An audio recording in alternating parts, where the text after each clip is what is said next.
everyone, and welcome back to the Quarantine Cooking Show. I'm Lila, and today we will be making shrimp and chickpea tacos.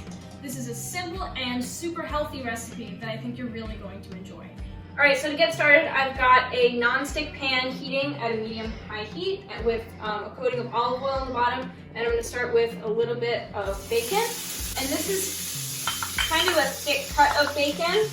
You'll find that the thicker the cut, the better it does in this recipe. And I'm just going to get that started because that's going to give an underlying sort of smoky flavor to the taco filling. So let's just let it brown and let the fat render off for a few minutes in the pan.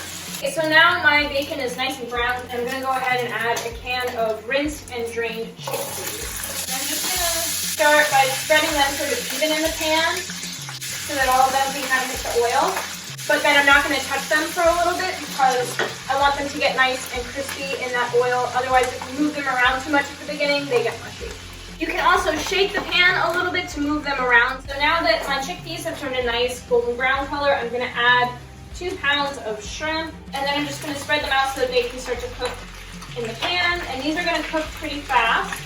And now that you have all of your ingredients in, you can add your seasoning. So I've got about a teaspoon of ground garlic and about a teaspoon of ground onion, some smoked paprika, and then salt and pepper. You can add as much of any of these as you like. Kind of just season it to taste. And then you're going to want to mix that around a little bit so all of your shrimp and chickpeas can get covered in it.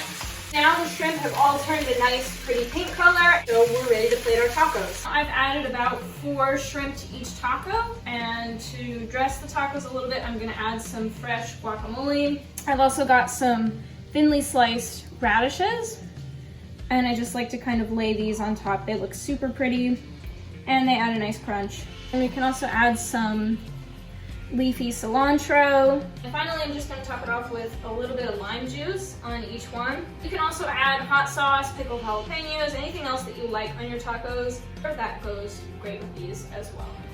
Thank you all so much for watching. I hope you enjoyed this light spring recipe. Keep cooking, everybody.